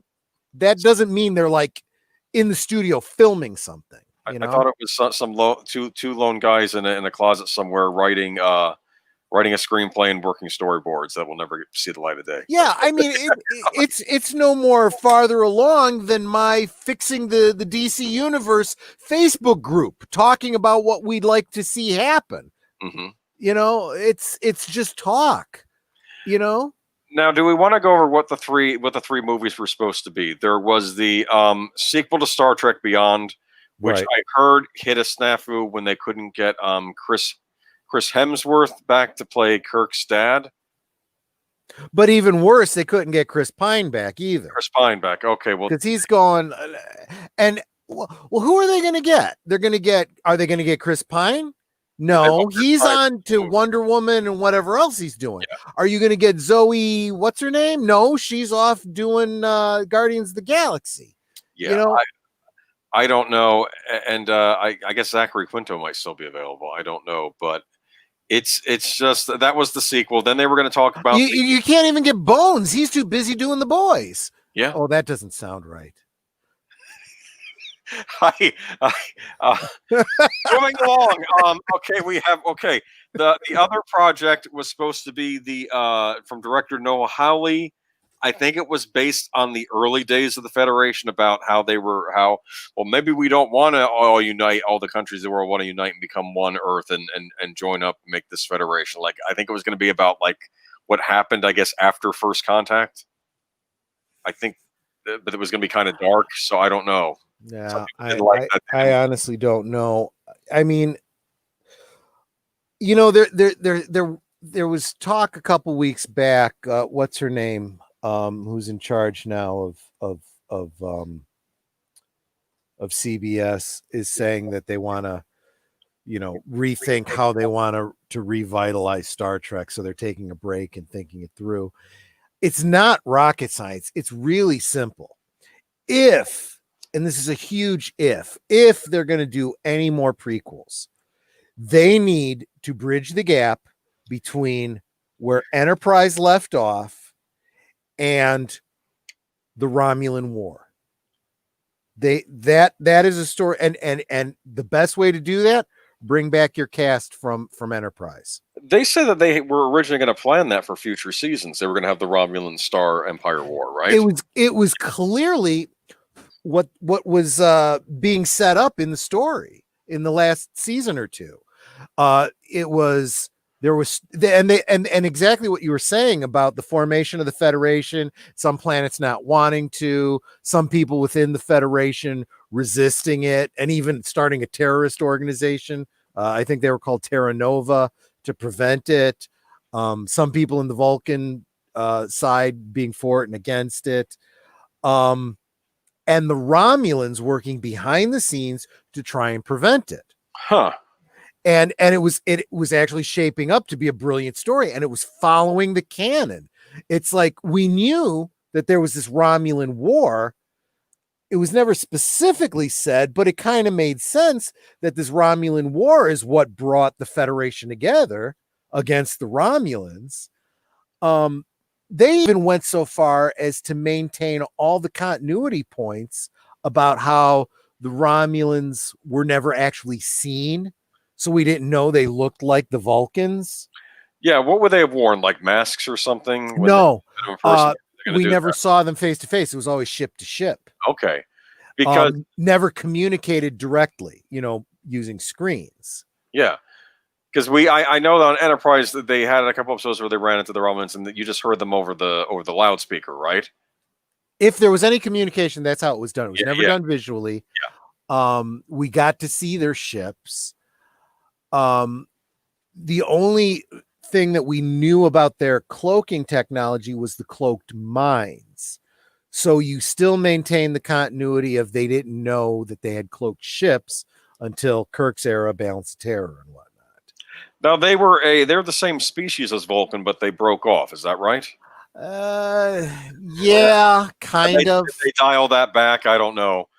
Because they've never been very clear on how far back it went. But yeah, they were closely related. Yeah. I mean, like, is it like Gollum was of a race that might have been related to the hobbits, but they're not? Yeah, and they were never real specific about it. Yeah. Okay. But the idea is, and part of this is true canon, some of it is fanon, that at the time of Surak, which was their messianic figure who introduced logic and the purging of emotions, there were emotional Vulcans that were like, no, we don't buy this. Screw you. We're going away and doing our own thing. And that's when there was this big exodus and they went and became the Romulans in another sector. So that's the story. I don't know if we'll ever see that happen, but it would be nice. And it makes sense. And I'll be honest with you, if they did it and they did it right, it would be a great way to kind of gloss over this whole Discovery thing. I remember lead on from that Romulan War into a true Christopher Pike era, if you're going to do it. Not this Strange New Worlds that they're kind of half-heartedly based on the Discovery BS crap. Do you remember before Discovery started and they were talking how it's going to take place during the Federation Klingon War? And I got kind of excited. I was like, oh, we've always heard about those, but we've never actually seen them. Remember? Right. And I was like, this is a big deal. And then, well, we got what we got. In fact, they had a few wars with the Klingons, didn't they? It wasn't just that one. They had... there was, well... I know there was the one between original Trek and TNG, that they had another one. So, on TNG. What we know about the pre-Kirk history of the Klingons, we get from Next Gen in just vague references. There's a couple lines that talk about how a disastrous first contact with the Klingons led to the first contact protocols that we see in Next Gen. Being very careful, making sure that they're open to being reached out to by other aliens, blah, blah, blah, blah, that there are certain basically things that were kind of covered in early Enterprise, right? Why the Vulcans didn't originally want to reach out to humans until certain criteria were met. And even then, we're very slow and, taking precautions and stuff. And then disastrous first contacts with other races and the Vulcans going, well, we've already gone down this road and there's a reason that we don't get involved and don't interfere and blah, blah, blah, blah, blah, blah. And I think for all the flack that people give Enterprise, they were doing a pretty decent job on the canon front and following up on those points of reference that we'd previously had established. So yes, there was something disastrous that happened, but we didn't know what it was until Enterprise. And then in Enterprise, we see the first contact, and I don't know if it went disastrously or not, but it sure didn't go well. The Klingons certainly weren't positively disposed to us. So then you get into this Discovery thing. Yeah, that could have been something that led to a war with the Klingons, but it was never really said that there was a war. There wasn't a war, because by the time you get into Kirk's era, it sure looked like, Cold War, right, Russia, US kind of stuff. Yeah, that makes sense. And you don't have to have had a war before that to merit, because we never had a war with the Soviet Union. At least it was implied that we were building up to a war that never happened because of the Organian peace treaty. And we saw the Organian thing happen in an episode of TOS. So, Right. you need to leave that alone. It's already been covered. That happened. But we need spaceships exploding on our shows. Fine. I'm I said That's what happened. you could have done, instead of doing the Klingons, you could have done the Romulans, and You you could could have have done. given us the Romulan war that we know absolutely happened and could have led to the formation of the Federation. Well, they But didn't. no, they decided to make up their own BS that nobody liked. And apparently, it's not being liked now because apparently Star Trek Discovery on regular TV is not getting real high ratings. They're It got such dismal ratings that reruns of other shows and game shows and even stuff. game shows are doing better. I would argue anybody that really wanted to watch Discovery already has at this Yeah. point, though. I mean, it's a rerun. They're probably thinking, "Oh, this is a new thing that people who didn't subscribe to the wonderful streaming service known as CBS All Access now get to see it for free." From a purely business standpoint, I kind of understand it. They're hurting for money. They didn't get the signups for CBS All Extortion that they wanted. So, and they're coming up with the fall season with no shows to put on. Yeah, so this kind of is a good segue into our next thing. So why the heck not take a show that we already had and maybe try to get some extra, you wring some more dollars out of it. We'll get a few commercial dollars by putting it on network television and removing the F-bombs. Yeah, they pretty much have to clean it up, so it's going to be an edited down version. So and the Klingon boobs, they got to take out the Klingon boobs as well. Yeah, which was probably the one thing I didn't have a problem with the Klingons in Discovery. Yeah. But anyway, but the problem and the downside was, and I predicted this before it even happened, I said you're going to have crappy ratings. You're not going to be able to hide that. So now it's going to be out in the open.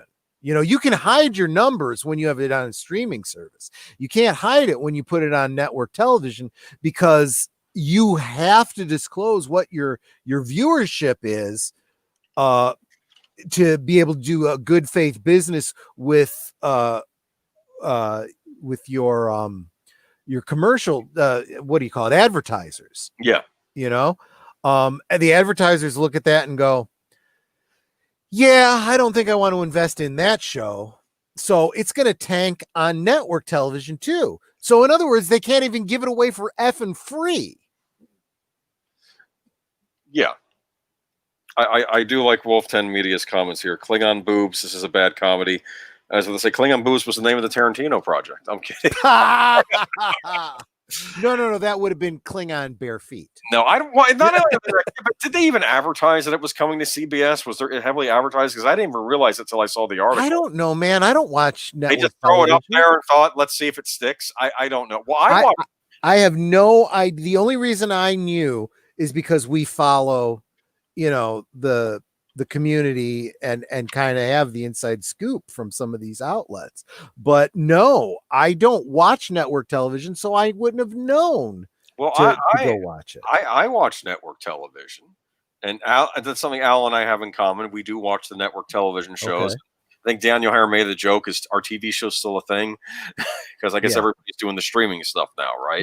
Right. But I decided I did a little trick because you sent me that article. I said these are 8 shows I regularly watch, and 2 on NBC, 2 on ABC, and 4 on CBS. And I decided, let me find out what's been renewed and what's been canceled. So on NBC, I watch Manifest and Lincoln Rhyme. Lincoln Rhyme is based, remember that movie, The Bone Collector, and the book series? Sure. Mm-hmm. Yeah, they did a series. It was actually very good, and sadly that's been canceled. They didn't give a reason. Manifest was renewed. That's kind of like a lost wannabe. On ABC, I watched Stumptown and Emergence, and they've both been canceled. Okay. And actually, my CBS shows are okay, though. I watched Bull. You know Bull? No, I don't. I know of it, but I don't watch it. Once he left NCIS, I didn't care about him. He was dead to me. Apparently, it's based on the early life of Dr. Phil, even though I don't think the guy doesn't really get Dr. Phil at all. But it's about it's about a guy that does jury. It's about jury science for law. If you like Yeah. courtroom dramas, it's very good. Yeah. Magnum PI has been renewed. I watched that.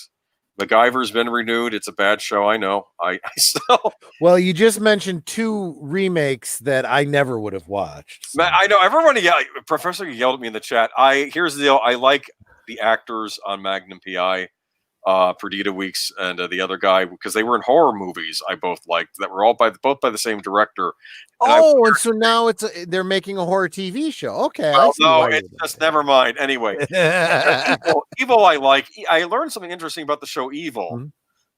That's sort of like a demonic possession type series. Yeah, I heard that Al liked that show. Yeah, apparently it's coming to Netflix, and I think they're gonna, after it airs on CBS, it's going over to Netflix, which makes me wonder, why CBS are you giving away one of your shows to another streaming service? But apparently, I think they think that, and to be fair though, it seems like the kind of show that could be popular on Netflix because it's kind of creepy. So sure, okay, sure. so those are okay. But you sent me that or maybe I sent you that article about how television shows are getting a late start this year.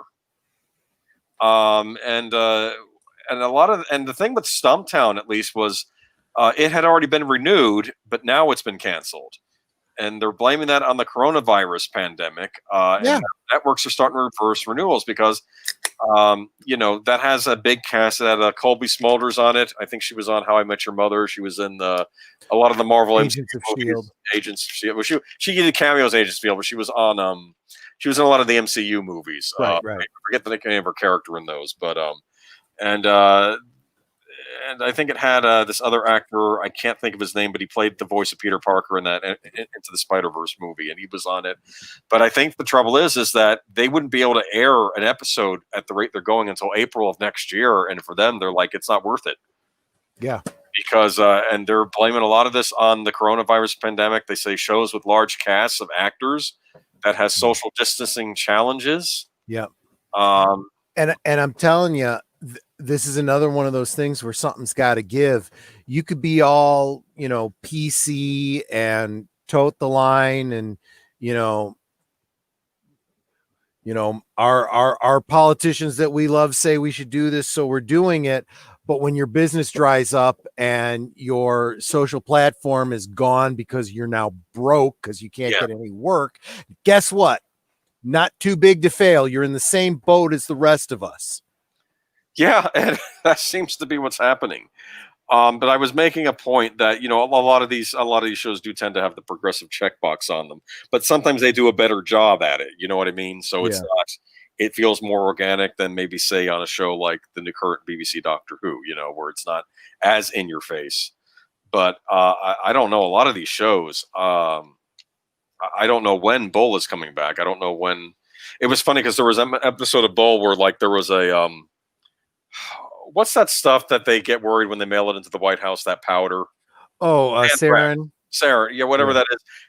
Was anthrax or whatever. Anthrax, yeah. An envelope, and apparently there was murders going around, and everybody was wearing masks. And then they caught the person that was doing it, and the one woman that worked for the office says, "We don't have to wear these anymore." And she takes off her face on her face mask, And I was like, if you only knew what's going on right now, exactly. And I'm thinking, I don't know if a lot of shows are going to end because of all this. I don't know if the other two I mentioned, Emergence, that was the one about the artificial intelligence that looked like a little girl. I don't know if you saw that. No, I didn't. Okay. Well, that was an ABC show that got canned. I'll tell you, the only network shows that Nanette and I watch, we watch NCIS, NCIS New Orleans. Those are CBS. Yeah. We watch the Chicago shows on NBC because those are Chicago, I mean Chicago. Yes. And I think that's all we watch on network television. Yeah. That's it. Oh. Yeah. And to be honest with you, we're not hurting for missing them. Right now between Tubi and Amazon Prime, we're finding plenty of shows to watch. Like I said, rewatching the the 1990s Dark Shadows. And hell, I mean, if I wanted to, I'm sitting here looking across the room at 10 seasons of Smallville I could rewatch. So you're just going to start watching the old stuff again? Is that what you're going to do if you don't want to do Absolutely, and remembering how much I love them. 4 seasons of Lois and Clark. I mean, there's some really, really good stuff. I mean, heck, in the middle of this pandemic, we've got every season of Monk on DVD. I mean, we could be watching. Gosh, that was a great show too. Monk? Oh yeah, I watched a couple episodes. I didn't see it all the way through though. But there were some episodes that made me laugh so hard, and there were some episodes that brought tears to my eyes. I like Tony Shalhoub. He was in one of the best X-Files episodes. Really? He played a really good. He was a scientist that had experimented with black light. Anyone that stepped into his shadow died or got disintegrated. Right? Wow. He was tortured and he was running around, and of course, the evil government people were wanting him for their own purposes. And he was basically a monster, basically, like a modern Frankenstein monster. And he wanted to get it reversed. Yeah. And he was trying to stay. He had to stay in like certain light, otherwise the shadow would come out and kill people. Do you understand? And yeah. It was a good episode. Even if you only watch one episode of the X-Files, that'd be a good one if you like Tony Shalhoub. Oh, yeah. But apparently, other shows are coming back. Stranger Things 4, Boys season 3 will resume, because I guess those are the big money makers. Well, in fact, The Boys looks like they're going to be getting a spinoff. I don't know what that's going to be. What, the girls? I don't know. Yeah. But some spinoff related to that. Yeah. But on the other hand, Dark Crystal, Age of Resistance, that got canceled after one season. Yeah, I didn't know if I got the full reason for that. Did you? It didn't do. It wasn't doing well. Okay. Yeah, people just didn't respond to it very well. Okay, because I was thinking that. Well, look, I loved the Dark Crystal, and I haven't seen one episode of the show, so yeah, I'm part of the problem, I suppose, in theory. Is it too late? The desire for a Dark Crystal sequel had basically passed by this time. I don't know. Maybe I'm the wrong person to ask that question to. I'm just so jaded. I'm expecting everything to suck, I wait, and I did this with Mandalorian. I waited until I heard enough people say, "Yeah, it's pretty good. Go ahead and watch it." But Dark Crystal, I felt kind of stood on its own well enough. It was a good story. I didn't feel it needed anything more, so I wasn't going, "Oh yeah, I gotta rush out and see that," So I saw it only as a potential losing proposition. It was something we didn't need that can only suck, and I don't know if it sucked or not, but it sounds like it was at least just mediocre. So it doesn't sound like I was really missing anything. Yeah, I had a friend who said it was redundant, but Wolf 10 seemed to like it, so I don't know. But in Agents of Resistance, it was a prequel, like a follow, like what happened before. That's what Wolf 10 saying. Oh, okay. That was the other thing too. The name kind of, left a bad taste in my mouth. It's because the word resistance. We're getting tired of the word resistance. Resistance, yeah. Yes, got it in Star Wars. We're getting it in the real world. I'm like, the election's about to happen, so we don't. They don't need any more resistance things. Right. Exactly. Anyway, exactly. But we had some sad news this week, though. I don't mean to rush, but Michael Hogan, star Battlestar Galactica, he had a bad fall. Yes, he did. And you know what? I did want to. So those of you remember Commander, how's it pronounced? Teague or Ty? Ty, I think. Ty from Battlestar Galactica. He's in a pretty bad way. I am dropping right now a link to a GoFundMe that was set up for him. He's he literally had a fall and suffered some brain damage. He's in the hospital, and his these actors, people seem to think that actors are just rich, and they're not.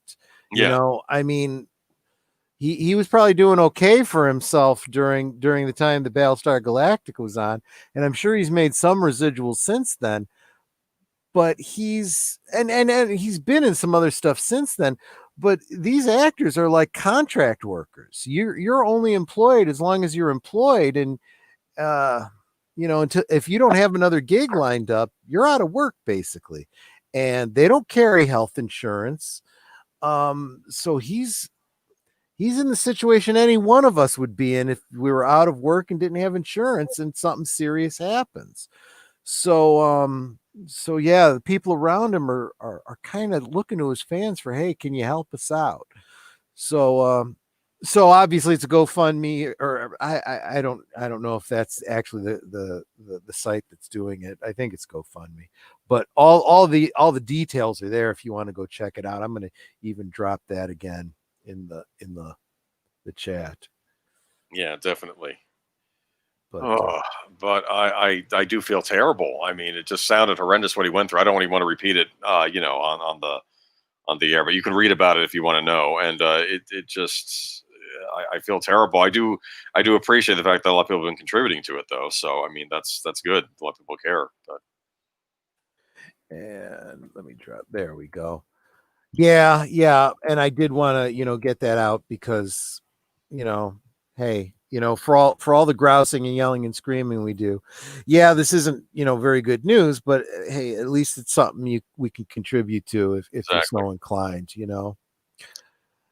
We did have some good news though this week. Yes, we do. Mhm. So Carrie Fisher, her daughter Billy Lord, revealed she's welcomed a son and names that son in honor of her late mother. I'm gonna. Yeah, Oops. I have the name. It's Kingston Fisher Lord Rydell. Yeah, Mhm. that's pretty wild. So Carrie Fisher has a grandson out there now. Yeah, and yeah, Billy Lord. She's been on American Horror Story. I don't know if you've ever watched any seasons of that. I watched all of them up to. I didn't watch the one where it started, where it was supposed to be, where it was billed as being about the election, the Oh yeah, 2016 election. I said I'm out. I'm not even watching an episode of that. yeah, but But knowing the writer of the show, though, I don't know how he would have taken that, though. Because he has a sense of humor. But I haven't seen it, so I don't know. all of the seasons up till then, I actually even have on DVD. Yeah, But yeah, I said that's it. I'm out. she was on the slasher one, but she was a riot on it, though. I'm just gonna say, because like every character on that was over the top, but she pulled it off. But Who did she play in American Horror I don't Story? want to spoil it. She was on the last season, which was American Horror Story 1984, and Okay, so it's a not, season I didn't see. and Okay, it was based on 80 slasher movies. That was what they okay, were going with that season. And I think there's even, I don't know if there's some time travel stuff in there too as well. Okay, but I didn't get through it though. But what I saw of it, I liked her on though. So yeah. it's that. I'll tell you something. The There were some of the seasons kind of relate back to previous seasons. And what was it? It was Freak Show, and there was what was the other season? An Asylum and Freak Show kind of ran parallel Yeah, with the character of Pepper. yeah. And let me tell you something. That character broke my heart. Oh yeah. I loved the show just because of her. That was just phenomenal. That's some good writing. Well, that's the horror though. Sometimes people in real life are treated like that too. I mean, Right. it's over the top, but some of the stuff on it's true. So it's And that's the kind of television I'm talking. I mean, that's not remaking something. That's not, you know, taking a previous fandom and ruining it. It's something new. yeah. And they were doing a great job with that. I really did enjoy that. But then, all it took was for them to say, okay, it's getting political. Okay, I'm out. Bye. I am curious about the season. If I ever watch it, I'll let you know if it was, because I don't, because part of me wondered, is it making fun of people reacting hysterically to the election, or was it? I don't know. I didn't see it, but I'll let you know if I ever do watch it. I'm Okay. very bad at with American Horror Story. American Horror Story seasons, I always notice they start out great and then they get ridiculous by the end. That's what I've noticed. And Yeah. but Yeah, and in a way, with a couple of those seasons, I was like, they don't know how to end this arc, you yeah, know? that's the issue. And I wonder if that's the thing about horror movies, that maybe with horror movies you don't want to have them last forever. Yeah. Maybe that's why they're so short. Yeah, and that's kind of why I'm really glad Professor's talking about, ending stories. That's a skill that's just as important as the beginning and middle. You need an ending. I remember one of my favorite um, British sci-fi series, Blake Seven. It was 4 seasons, and he had Terry. It was written by Terry Nation, or Oh, created by Terry Nation. He wrote most of the series. He actually had the final episode planned out before he started, and then he was writing to that last episode. And some things happened in the middle, lost some people, changed some things up that made it challenging, and he had to rework it, but at least he had a plan that he was working towards, you know. kind of like J. Michael Straczynski with Babylon 5. Like he had a plan. Exactly. Straczynski had a harder time managing some of those hiccups that happened in the middle. But yes, very much. And in fact, I think Straczynski has even said that the Terry Nation was at least an influence on him in some regard. Another one who has said that is what's his name, who did Firefly,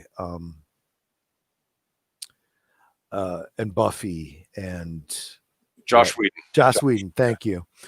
He said that a lot of Firefly was based on Blake Seven.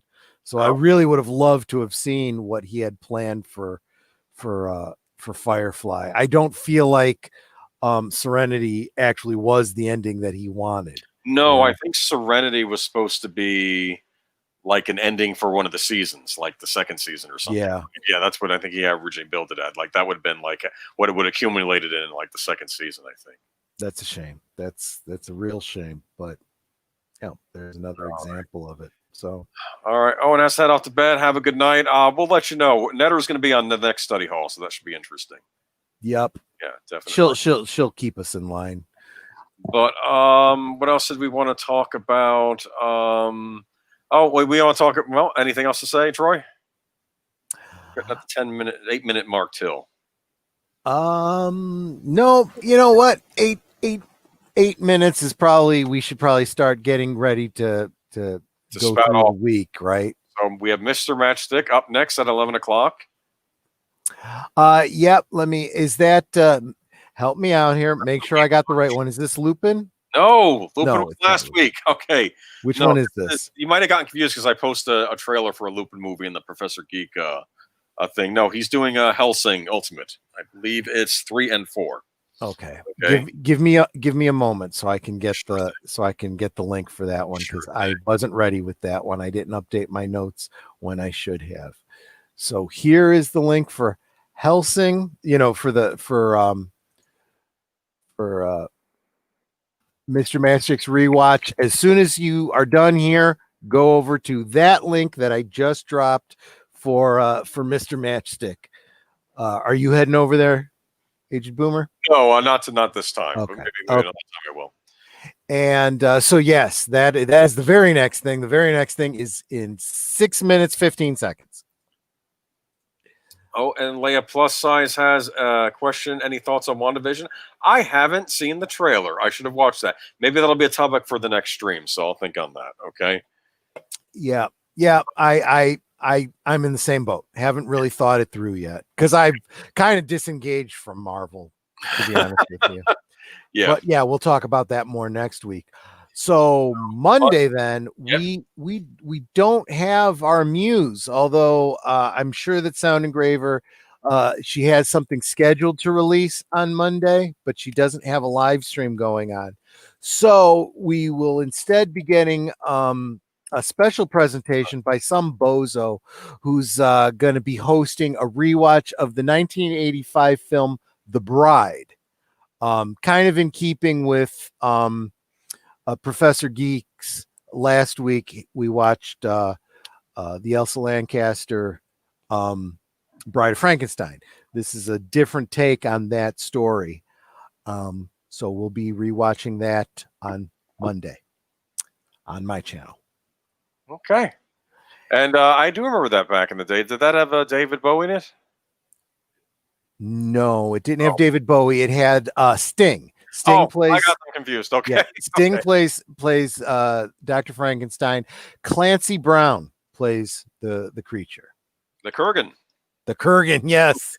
in a far more sympathetic role. Yeah, I would hope so, because I'm not very sympathetic with the Kurgan. No. Kurgan is basically he's an old-fashioned 80s villain. He's just all around bad, the way villains should be. Okay, anyway. But then Tuesday night, I will be on this one. It's going to be we're going to have the Mummy, right? The original. It is the original Mummy with Boris Karloff. That's right. Cool. It's the Professor's channel, of course. Okay. Then Wednesday night, first we have Daniel Herron with his soundtracks with Birdman. Yep. What is the show for this? We're doing Superman this week, and like I said, I don't know if this will be a regular weekly. Not that I can speak for Daniel. I don't know if he has other stuff planned, but I'm going to be on next week with him. This week, Wednesday at 8:30 for Superman, and we're just going to be talking about the John Williams score while watching the movie. I told him the theatrical cut, so yeah, because I figured the Professor did the special edition, so we should do a different version. But yeah. Okay. And then that same night, kind of overlapping, right after him is Green Lion Girl with her game stream. She's still doing until dawn. That is really a lot of fun.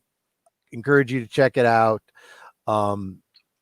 Like and subscribe to her channel, because she's actually got some really good content on there with game streams and whatnot. And what's a lot of fun with her stream is, this particular game is very, choose your own adventure-ish. And when she gets to a choice, she gives you a chance to sway her one way or the other. So it's kind of interactive. It's a lot of fun. I would check that out. Yeah, I remember Daniel and I headed over there after we were done with our stream. We headed over there, and I made what's her name? Hayden Panettiere, is that her name? The actress who was on Hayden Hero. Panettiere, yeah. Yeah, and she's in the game as a game character, and she comes out of the. Oh, is that why she looks? Because I thought she looked just like her. I'm like, yeah, it really does look like her. That's her voice, and I think they modeled the character off her. And she comes out of the bath, walking around in the towel, and I think I wrote, "It would be a shame if that towel fell off." I was so bad. I'm like, I know, and I was like, that's why we play these kinds of games, right? Yeah, I know. But we're terrible. I'm telling you, boys never grow up. We never do. No. You expect maturity. Yeah, don't expect maturity. It's just, no, it doesn't. Yeah, but I got you. But and then let's see. Thursday will be the Dune study hall, I believe. Yep. I mean, the Dune study hall, the Dune book study. Study. Yes. Okay. And you know what? I would check out the Professor Geek Facebook for exactly how far in we're getting. We're on the third division of the book, and we're getting close to the end. We only got a couple more weeks. And it's been a good one. It really has been a good a book study. That was the big science fiction novel of the 70s, right? I mean, that was, yeah. I mean, and those of us that were in the 80s, the David Lynch film, there will be in the very near future actually a week from tomorrow, I'll be doing a rewatch of the David Lynch Dune, exactly. Friday is Friday Night Frights with Fan Man. He's doing the Hammer Mummy. There you go. Which is a kind of a follow up to the Karloff one, but it's not a remake of the Karloff one. It's actually a remake of the Mummy movies that came after the Karloff one, the Karras films, which is interesting because we already got a remake of the Karloff one. That was the Brendan Fraser in it. Right. Yeah. Exactly. And then Saturday, what do we have? Is it on your channel, Troy? Yep, Saturday is on my channel. And that reminds me, I actually have the link specifically for it. We are doing the final installment of the John Carpenter Apocalypse series, the In the Mouth of Madness with Sam Neill. Oh, yeah, that's a good one. Yeah, exactly. Let me drop that link. Oh, I'm sorry. I didn't hit enter for Fan Man. So there you go. There's Fan Man. And then there's my rewatch for next Saturday.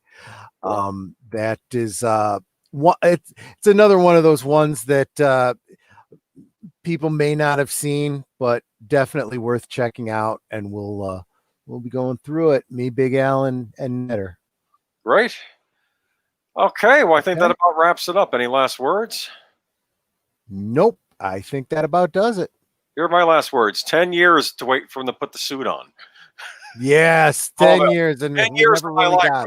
Smallville. Anyway. Okay, I'm going to hit the bell and then we'll be done. All righty.